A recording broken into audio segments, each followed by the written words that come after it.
हमने भी ये चीज़ सुनी है कि जिसके नसीब में जो लिखा होता है एक दिन उसे वो मिलता ही है, तो उसके लिए हमें परिश्रम करना चाहिए।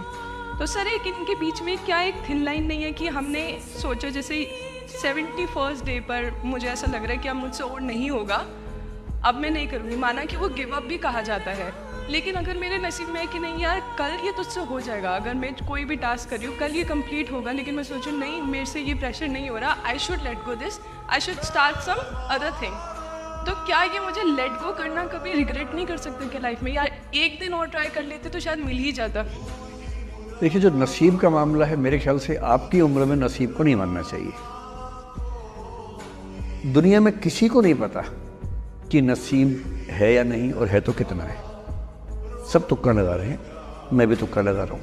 ठीक, जो हार जाता है ना उसको तसल्ली देना बहुत ज़रूरी है, वरना वो जी नहीं पाएगा। और पराजित व्यक्ति को तसल्ली देने के लिए सबसे अच्छा शब्द है नसीब, भाग्य, नियति, बहुत ज़रूरी है। और इसलिए एक उम्र के बाद गीता का सार पढ़ना बहुत ज़रूरी है। समझना पड़ता है कि सब कुछ हमारे हाथ में नहीं होता है, सच में नहीं होता है। पर इसका मतलब ये भी नहीं है कि सब कुछ किसी और के हाथ में होता है। अगर ऐसा होता तो बिना मेहनत करने वाले आईएएस बन जाते या कुछ भी बन जाते। ये हो सकता है कि आईएएस बनने के एग्ज़ाम में 10 ने मेहनत की, उनमें से 8 का हुआ, 2 का नहीं हुआ। पर ये नहीं हो सकता कि एक आदमी ने मेहनत नहीं की तो उसका आईएएस हो गया।